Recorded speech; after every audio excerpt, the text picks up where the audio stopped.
There's been speculation that Julian Assange believes he might be able to leave the embassy because of changes to the UK extradition laws. Now the British government has confirmed changes aren't retrospective, so they won't apply in his case. Now, Jen, you've been a long-term legal advisor to Julian Assange. What do you think he meant by out soon? Well, of course, he was responding to the widespread media circulation that he would actually be leaving the embassy for health reasons, which was reported by The Sun first and then by Sky, which was not based in fact.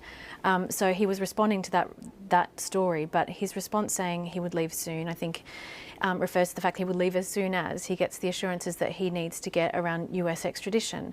The concern is and has always been the ongoing criminal investigation in the United States. That grand jury investigation is ongoing, and we know that because of court documents that were released in April this year.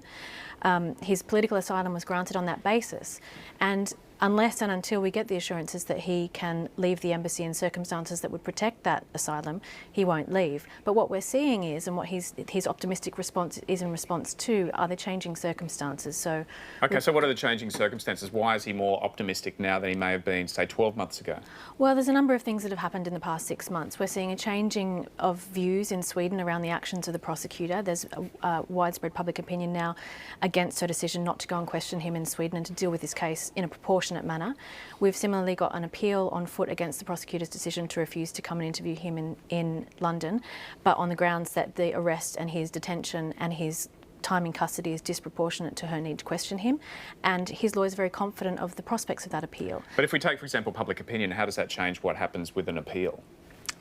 Obviously, those two things are very different, but I think it is unavoidable to see the politics in this case, and to negotiate his ability to leave the embassy is effectively a political matter, which is a matter between Ecuador, the UK and Sweden, and in some ways the United States. And as public opinion shifts around around the way in which he has been treated, and as part of that is this recognition by the change in extradition laws that people should never be extradited in his circumstances, as these factors all play together, that will have an impact on the political negotiations. And just briefly, the fact that he's been detained, albeit unconventionally, could that help him in some way get released?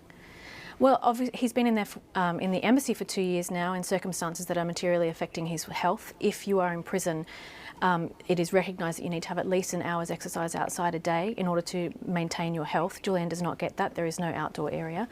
But it's more about the infringement upon his rights. As somebody who has been detained now for effectively for 4 years without being just to be questioned, raises serious concerns. We have to leave it there. Jen, thanks very much for that. Thanks to all of our panellists, Jen, Adam and Jonathan. Tomorrow, Canadian astronaut and prolific tweeter Chris Hadfield.